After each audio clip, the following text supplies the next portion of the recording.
Hello and welcome to my vintage audiophile channel. I am finally doing another video. I apologize for not being as consistent as I used to be, but I am making one now. This is now my 80th video, and today I'm going to be talking about the Yamaha Executive bookshelf system that came out in the very early 2000s. It consisted of two speakers and the main unit, which you see here, which has the tuner and a built-in CD player. It does have bass and treble and balance knobs, as well as input to further add things to the system that were available, but as add-ons. As you can see, I do have more than just the main unit. And here I have a cassette player. And down below I have a Minidisc player, which was extremely hard to find. I had to go overseas to buy that in order to add it to the system, because I am, at the time and still are, a very staunch supporter of Minidisc and cassette tapes. The only thing they didn't offer as an option in this particular system was a turntable, because at that time, early 2000s, turntables were not quite yet in vogue again. The one thing you will notice about this system is it's what they call the speaker craft, piano craft design. It is silver with these accents on it, and the speakers themselves are a high gloss, shiny piano craft type of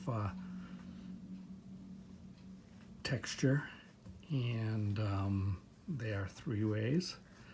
And this system I have here, the main one is the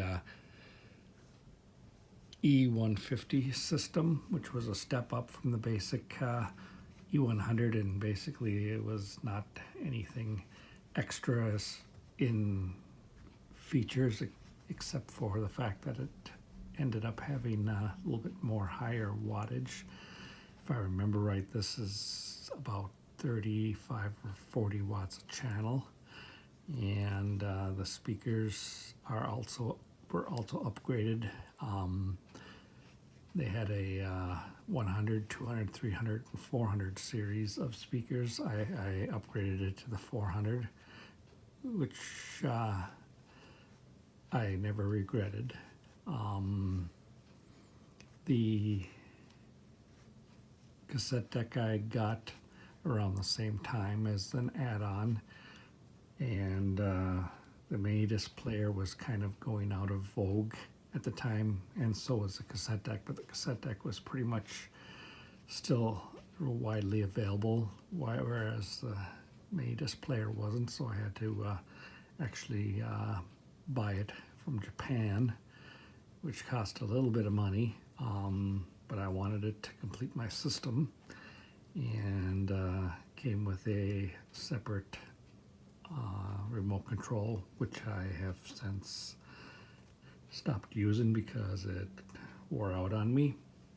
But that's okay, because the main remote control also will control the main unit, the cassette deck, and the Minidisc player. And I'm very happy with it. Even after all these years, everything still works. And I kind of lost the other manuals for this through a couple moves, but I still managed to hold on to the Minidisc manual, which is quite thick. And I don't know if you can see it very well in the picture here, but it's completely in Japanese. So luckily I knew a lot about Minidiscs at the time, so I didn't really need this manual in order to understand how to use it. So without further ado, I'm going to talk a little bit about the main unit. like I say, it has input and output on the back for Minidisc and cassette, so you can record onto Minidisc, and you can also record and play back onto the cassette deck also. Plus it also has an auxiliary jack to add something else to it if you wanted to. At the time I really didn't use that feature because I couldn't think of anything else to hook up to it. But nowadays, when the mood suits me, I will hook up a turntable with a built-in preamp into that, and I can listen through the auxiliary onto it as another add-on. It has really great sound, and with the proper antenna, it has really good reception as far as stations you can get. So without further ado, I'm going to start cycling through some of the different things that are available, and I'm going to start out with the tuner.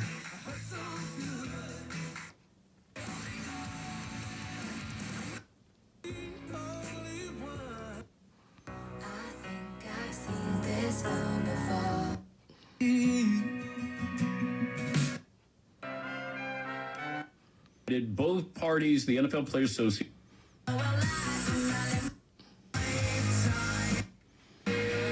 Some of those stations that I just played for you are from stations that are 50 miles away.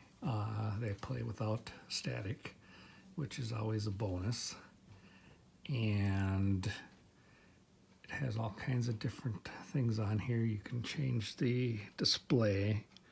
You can change the auto or manual for tuning. It has a memory, so you can preset, and then also this is part of the preset too.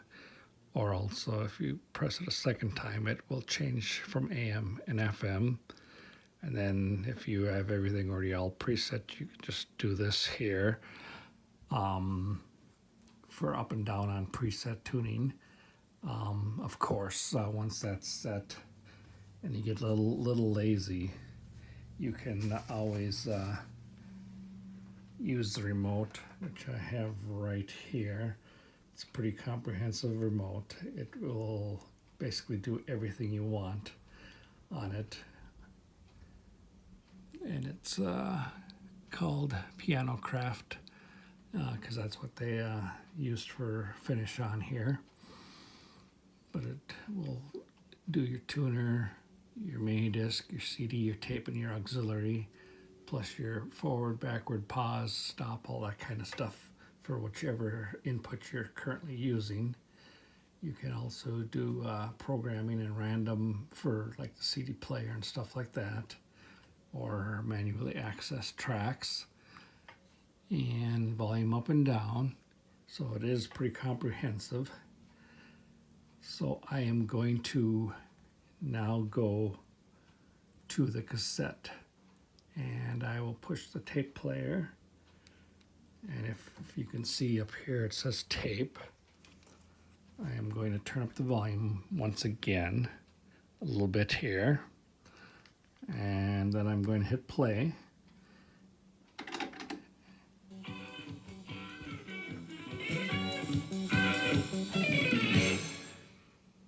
And as you can see, it is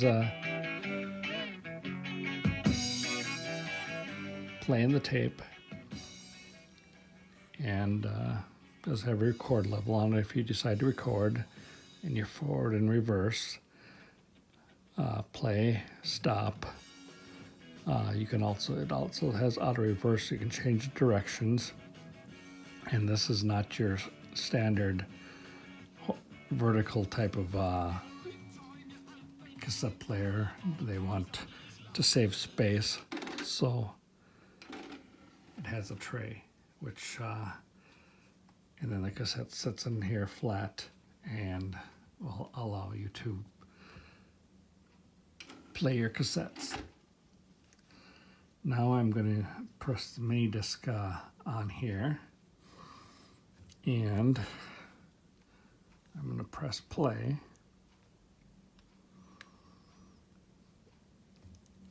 And play is on here is play and pause, stop. This is the eject. Then you've got the switch between analog and digital. It has a record button to record on. And this is a multifunction where you can use it to basically do the tracks that you want backward and forward.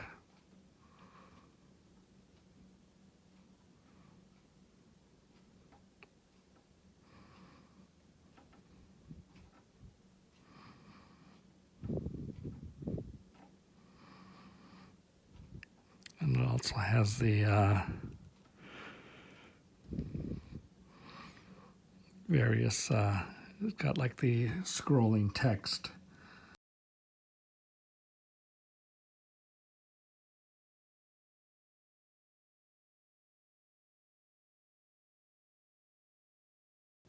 And as you can see, that works also. The system itself is really nice. I've never had any problem with it. It's very sturdy, but then Yamaha is usually considered good quality, and it shows in this system.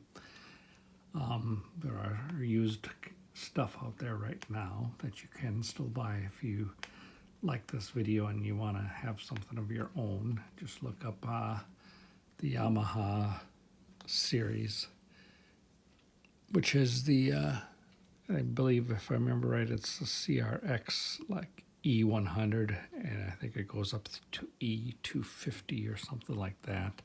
There's like 3 or 4 different systems you can buy. They're not too expensive these days, as people are getting less and less away from listening to music in the traditional way and doing a lot of streaming and podcast and stuff like that. So they still hold their value fairly well, but definitely not what you would have paid if you would have bought it brand new. This system here, brand new, probably, if I remember right, cost somewhere around $800 to $1,000.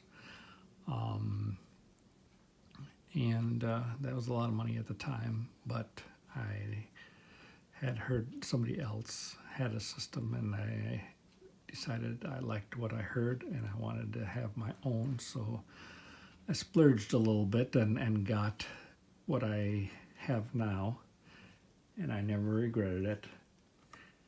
And it does have as you can see here, a phone jack if you want to plug in headphones. Of course, it's not wireless, but you could add a wireless transmitter to it to be able to adapt to wireless headphones if you wanted to. They aren't all that expensive, and they work pretty good. I've never really been a headphone person myself, so I just listen to it through the speakers. And all I can say is I can't say enough about this system.